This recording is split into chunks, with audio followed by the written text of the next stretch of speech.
வணக்கம் தமிழ் மக்களே, தமிழ் மனுஷிகளே, தமிழ் உயிர்களே, தமிழ் மனித உயிர்களே. தேர்தல் வருது, வந்துக்கிட்டு இருக்கு, வரப்போகுது. யாருக்கு ஓட்டு போட போகிறீங்கன்னு தேர்தல் அறிக்கை வரும்போது இன்னும் நீங்கள் முடிவு பண்ணிடுவீங்க.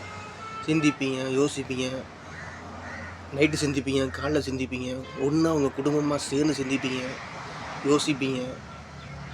யோசிச்சுக்கிட்டே இருப்பீங்க. சரி, அது உங்கள் சுதந்திரம். சிந்திப்பீங்க. சரி, நீங்கள் என்ன சிந்திப்பீங்க, என்ன யோசிப்பீங்க அப்படின்னு நான் சொல்கிறேன். அது உங்களுடைய தேவை, அவசியம், அத்தியாவசியம்.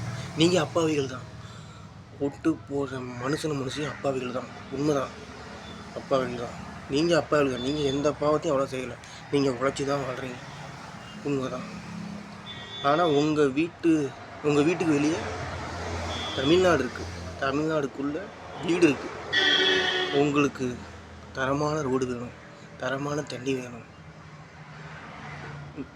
உங்கள் சிவபெருமான் இயேசு அல்லாஹ் மேலே எவ்வளோ நம்பிக்கை வச்சுருக்கீங்களோ அந்த நம்பிக்கையை நம்ம தமிழை வெற்றி கழகத்து மேலே நீங்கள் வைங்க.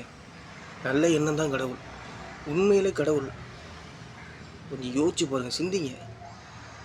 தமிழ்நாடு எவ்வளவோ பாவம் நடக்குது, குற்றம் நடக்குது.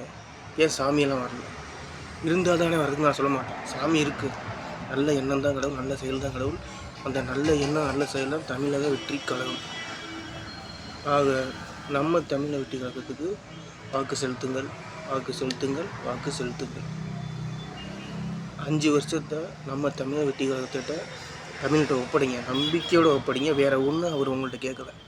பல லட்சம், பல கோடி, பல 100, பல ஆயிரம் உங்களோட நல்ல எண்ணத்தை தான், உங்கள் நல்ல நினப்பு, அதுதான் கடவுள். தமிழை வெற்றி கழகத்துக்கு வாக்களியுங்கள்.